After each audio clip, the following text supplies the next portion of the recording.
3. Into the fire. Okay, I'm heading forward. Don't be late. Roger that. Good luck, Dominic. Yeah, sure. All right, Lieutenant. Dominic Payne has moved ahead to set up his flanking attack against the mech factory. He will move in as soon as you begin your run, meeting you at the second bridge. From there, the two of you can proceed to the island facility. And we've finally made progress on the codes recovered from that destroyed communications facility back on the beach. The data has allowed us to break part of the clan's encryption system, tapping into some of their radio chatter. The proper codes have been entered into your Battletech computer, so you will receive a direct feed of clan intentions from now on. Here's hoping it helps. Hurt. Cannot. No! The scream faded to static and then silence as the Thor's missile ammunition detonated in the over-the-shoulder launcher, tearing a gash through its left side and setting off the main ammunition bin by sympathetic explosion. A red-orange fireball ripped through the interior of the clan Omnimech, shattering its turret-style waist and amputating both legs. Its left leg flipped up and over the head of Connor's bushwhacker, landing in the river. The right leg was thrown far to one side, into a nearby minefield where it triggered several of the hidden explosive devices. A twisted, misshapen frame of metal landed several meters off to one side, all that remained of a once powerful war machine. One of the best clan designs, piloted by a tenacious warrior. Star Commander Freya had dogged their tracks for several kilometers. Careless fool! A weak transmission, partly obscured by the static. The kind Connor recognized as the Smoke Jaguar communications on which his computer could now eavesdrop. There was no hiding the disdain and anger coloring the voice. Unless he missed his guess, that would be Star Captain Hassan Fury, who had been referenced in other intercepted transmissions. Corporal Sorensen's relief was just as evident. Nice work, Captain. You were right. We should have sidetracked to take her down earlier today. His lungs felt on fire, gasping in breaths of the cockpit's scorched air. He choked on the ozone scent of burnt insulation from the monitor which had shorted out.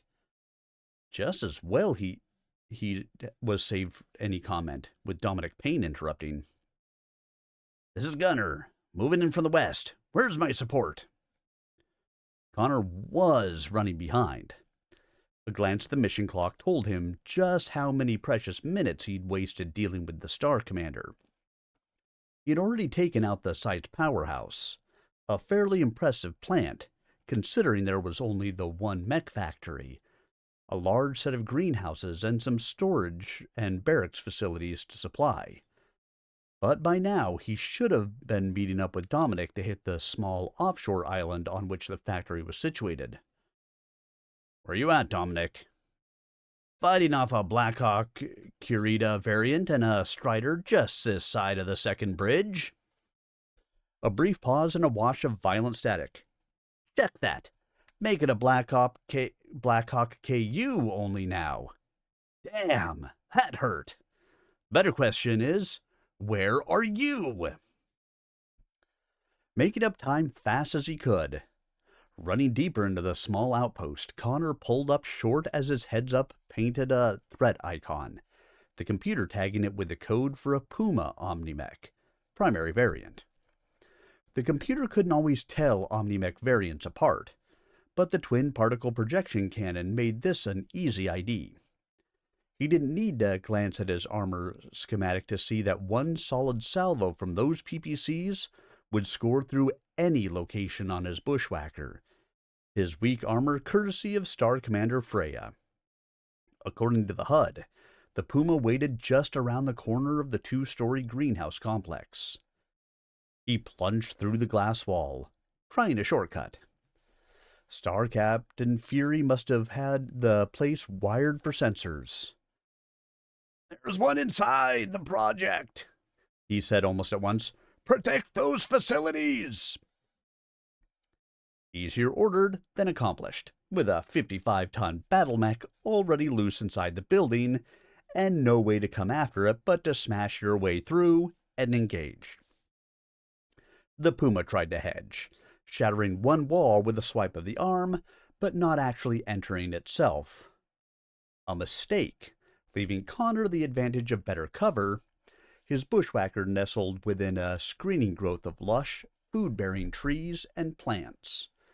Only one of the PBC's azure whips struck him, the man-made lightning-melting armor which runneled from his left torso to puddle among the plants and start several trees afire. The bushwhacker's autocannon missed wide, smashing to tiny shards another wall of the greenhouse. The feed mechanism fault light flashed a quick warning and then went out. Again. Large laser and missile racks made up for the treacherously undependable autocannon, scoring deeply into the Puma's notoriously thin armor protection. The uneven exchange was enough to convince the Jaguar warrior that he needed some cover, but too late. The light mech throttled into a run when Connor's second strike slammed into it. Missiles pockmarked leg and chest, the ruby beam of the large laser cutting in afterward and probing deeply into the center torso. The Puma dropped like a puppet with its strings cut, shaking as if with a palsy. Large chunks of metal shot out the rent in the armor at high velocity, the gyro tearing itself to pieces in catastrophic failure. The Puma tumbled gracelessly through a thick patch of quillar. Connor turned his back on it to smash his way through several support beams and the far outside glass wall. Behind him, the greenhouse facility collapsed inward like a broken house of cards. Fury didn't require monitors. Wherever he was waiting, the destruction of the greenhouse had to be easily visible. "Stravig!" he cursed over smoke jaguar frequencies. "I will crush them myself!" But where was the local commander? And for that matter, where was Dominic? Running out from between two buildings and over the second bridge, the bushwhacker's footsteps clanged against the metal decking. The lieutenant saw the broken and smoking form of a destroyed Blackhawk, its cockpit obviously smashed inward by a Gauss round. Dominic's handiwork, sure enough. But no sign of the Shadowcat. "This is Gunner. I'm over the last bridge and hitting the factory. There's an Orion over here." Both questions answered at once. The Orion was an old inner sphere design, not quite on par with a Clantech Omni-Mech, but at 75 tons was only one step shy of an assault mech and was one of the larger machines he'd seen so far. Certainly the Star Captain would be piloting it. And with 30 tons over Dominic's Shadowcat, the Commando Mech Warrior was definitely outclassed. Edging the Bushwhacker over 85 kph, its maximum speed, Connor ran the squat war machine over the coastal plains and toward the third bridge. Too slow. Slender towers flanked access to the island factory, but the lieutenant paid them little heed as he saw Dominic's Shadowcat in a deadly dance around the larger Orion. The latter mech moved slow, but with lethal grace, always on the verge of smashing Dominic's Omni into scrap. The Shadowcat packed a deadly punch with its Gauss rifle, but then the Orion also masked twice as much armor protection as the smaller machine.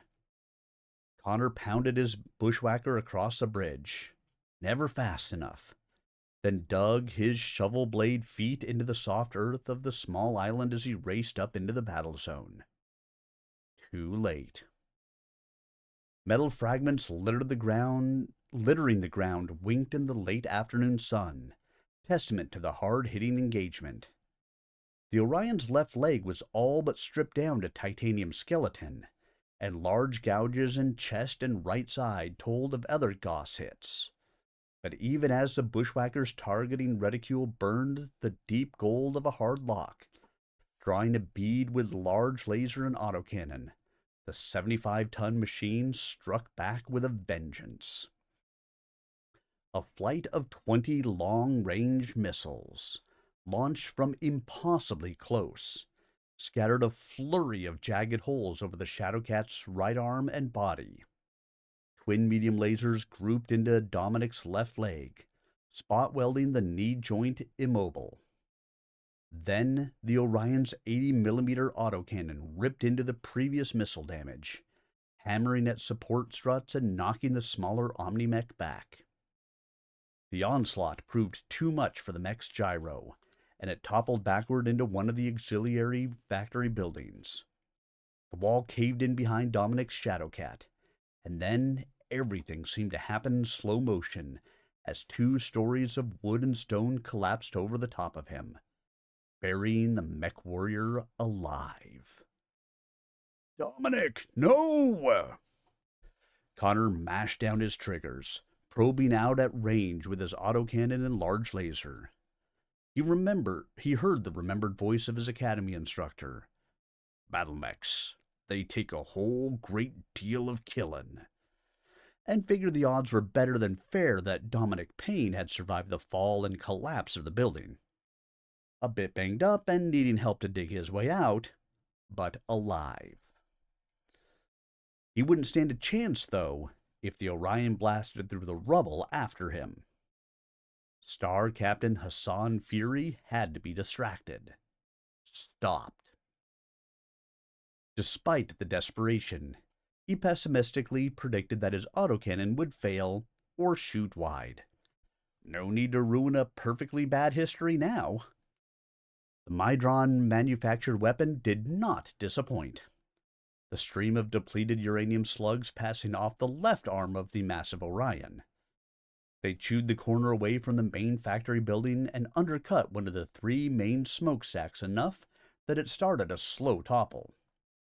The ruby lance of his laser, however, struck dead on, sloughing away half-melted armor plates from over the Orion's blocky chest. As if a bystander suddenly tapped on the shoulder, the Titan's head first swung around in search of the annoyance, and then up came the left arm. The monstrous machine might have been simply pointing directions out to somebody, except for the flight of 20 LRMs that suddenly speared out from the cylindrical launcher replacing the left hand. A quartet of missiles arced too wide, but the majority of the swarm flew unerringly into the oncoming bushwhacker and robbed it of forward momentum as explosions blossomed in a staggered line leading from right leg, up over the body, and then down along the left arm. A single missile slammed in near the cockpit, rattling Connor, but not enough to throw off his own aim. 2 small missile flights from his own launchers answered the Orion's challenge, peppering left leg and arm. The extended-range laser speared directly into the heavy mech's undamaged right side, splashing molten armor against its hip and over the short grass that grew over the island. The autocannon misfired, but did not jam. A small favor, only considering its lack of performance. A wave of heat slammed into Connor as the fusion reactor spiked, its heat scale reading heavy into the yellow band but dropping fast. Giving a few seconds, the young lieutenant could only hope to keep up his optimum curve and not suffer the sluggish reaction by overheated mimer muscles or interference in his targeting system. Time was a luxury he did not own, however. He rushed in close on the Orion's left side, preferring to face off against the heavy LRM system and arm-mounted medium laser than weather the brunt of Hassan Fury's full attack, which could include another laser and an autocannon, his presumably working. Of course, he had to assume Fury to be an elite warrior, which meant he might be able to coax the Orion around fast enough to bring all weapons to bear regardless. It turned the fight into a gamble, but against a 20-ton deficit, Connor risked his life regardless. The Orion did try to pivot hard around, Connor read it in the exaggerated swing of the angular shoulders and cross-step of right foot in front of left. Then, the heavy-class mech stumbled and nearly fell. From Fury's narrow recovery and the Orion's awkward stance, the Battlemech's hip joint had apparently frozen in a half-extended position, some combination of Connor's last missile attack and the molten armor splattered by his large laser. It cut into the machine's movement considerably, able to keep up with the bushwhacker, but just barely so. It evened the field, pitting Connor against a larger but critically damaged battlemech, piloted by a certainly more experienced mech warrior. At point-blank ranges, an LRM system rarely achieved a targeting lock, and even then, the missiles would have trouble arming in the short flight. As demonstrated before, Fury did not seem to suffer for those drawbacks. The cylindrical arms swung round, flashing out with the sapphire light of a medium laser, and a new flight of 20 missiles that hammered mercilessly into the bushwhacker's upper body. Red warning lights strobed on the control panel as one group of missiles breached the left side, tearing into the bushwhacker's supporting titanium skeleton and blasting away feeding mechanisms for the shoulder-mounted missile rack. Not that Connor would have tried to fire his own LRMs regardless, but with a failing autocannon, the damage continued to rob him of any reliable firepower. "Last time pays for all," he whispered, voice strangely loud in the tight confines of his neurohelmet.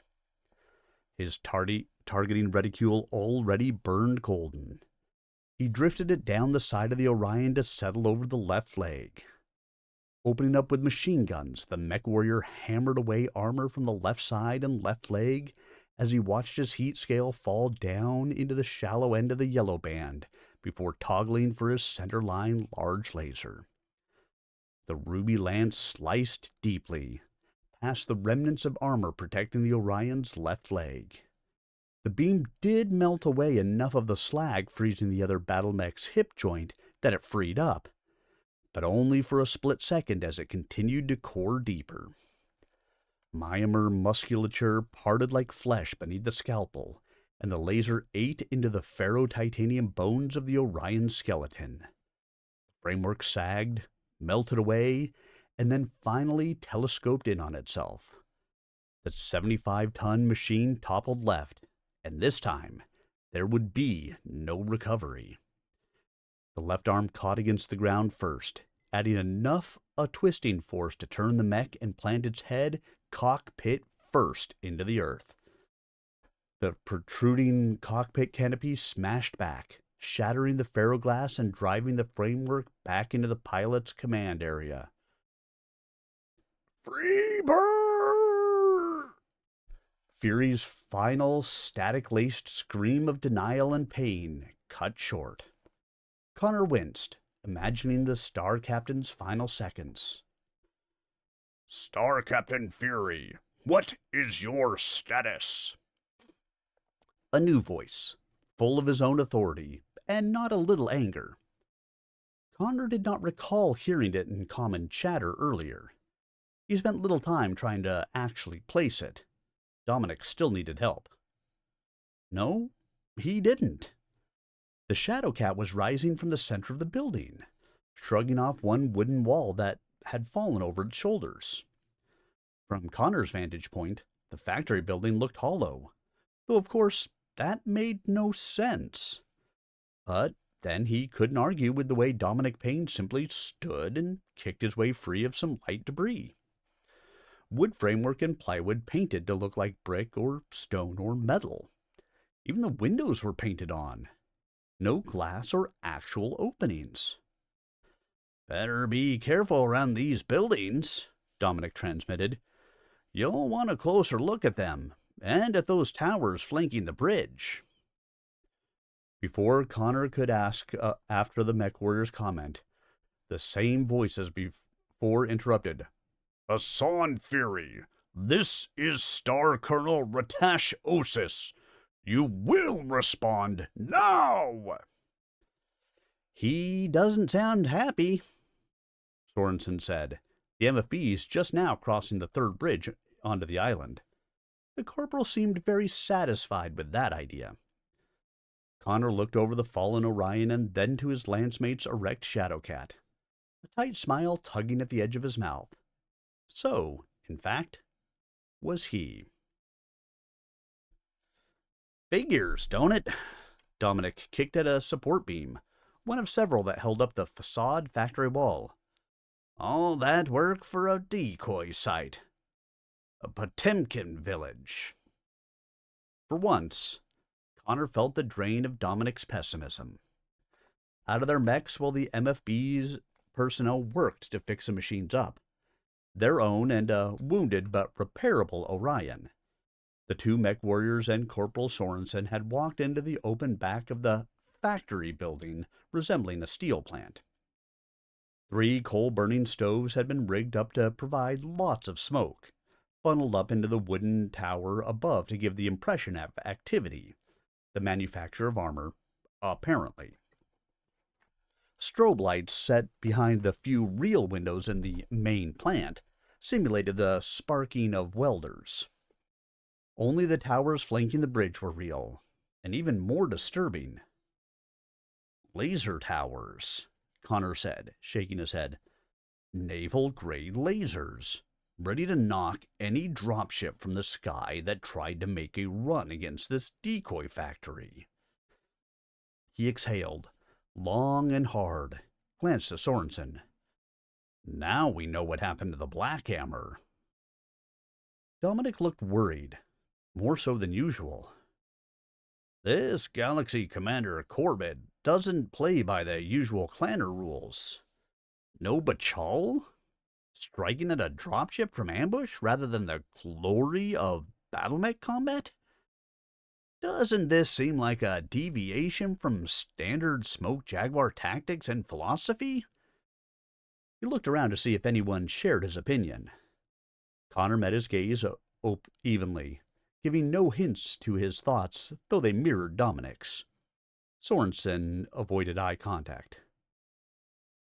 Well, with those towers shut down, maybe we can get off this hellhole planet now. The corporal shifted uneasily, and Connor speared him with an intense gaze. Overall, Connor liked Thomas Sorensen.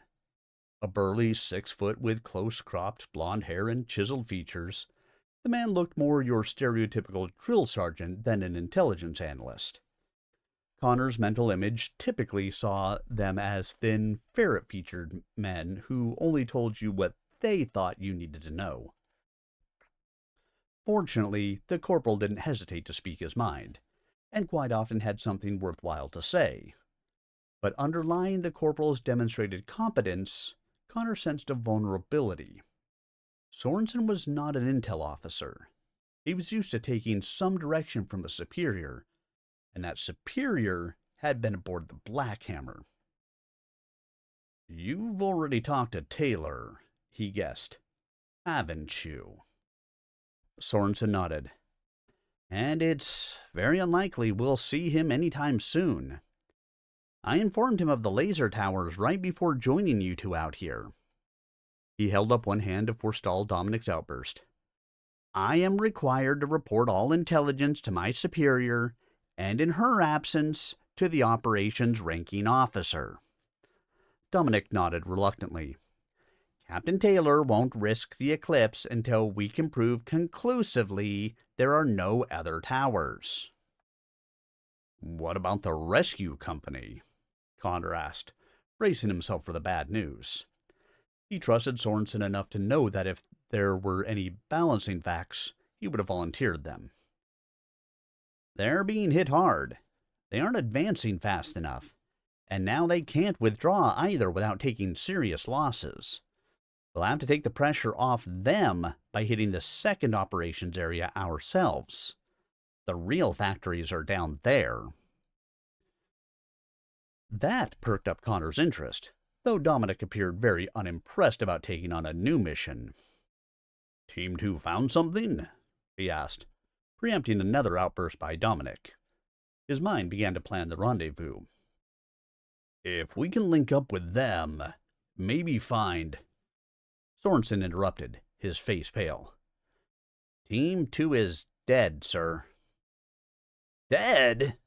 Dominic barged back into the conversation. You mean out of commission? Captured? Unhappily, the corporal shook his head. They took out the hydroelectric facility and discovered entrances for 2 large underground complexes. But clan troops caught them on the second leg of their operation. Neither of them made it. The report we intercepted is fairly clear on that. No prisoners, as ordered. So now Taylor has only half the reasons to come in here and rescue us. Dominic shook his head. Perfect. There are 8 missing mech warriors out there we might still find. Connor reminded his landsmate. If Team 2 made it out, we know that Keith and Tessa are out there for certain. The real fear was hidden in Sorensen's final comment, which Dominic had missed. Who gave the no prisoners order? He asked. Near as I can tell, it came through this Star Colonel Ratash Osis you heard on comms. The one who sounded most upset by Fury's defeat. However, from other communication interceptions, I believe those orders originated with Brendan Corbett. It's inferred. So is the fact that it's Corbett who is leading the fight against the Eclipse's rescue company. He nodded his appreciation for the blunt truth. You're doing a good job, Thomas. Keep it up. No reason to blame the messenger for the news. He wanted it clear that Sorensen should not worry about keeping him informed. Have you plotted a route down to the peninsula's southern coast? I've located a dry riverbed we can use for our initial approach, about 5 clicks southwest around the headland. It avoids a few military targets, which I think is wise at this point. I've already monitored Ratash Osis's order to increase the strength of local garrison posts. He paused. Of course, that means the factories themselves will be very well guarded. Dominic smiled thinly at them both. And it just keeps getting better, he said. Every single minute. 3 kilometers along the riverbed, they found Tessa McConnell, or what was left of her. Near as Connor could tell, something had burned away part of her deployment parachute system. A glancing blow from the naval-grade lasers erected on the island? A mischance run-in with an aerospace fighter patrol. Didn't matter. Without the system's braking effects, Tessa's Crusader had fallen harder than her jump jets could compensate. Both legs were partially buried in the earth. The upper leg framework had been telescoped upward into the Crusader's chest, spearing the fusion reactor and causing catastrophic failure. There wasn't much left of the battle mech. One arm and the mangled head blown a good 100 meters away. Why hadn't she ejected? It was a question they would never be able to answer. All the 2 mech warriors could do was bury her remains. No words were spoken over the gravesite. What was there to say?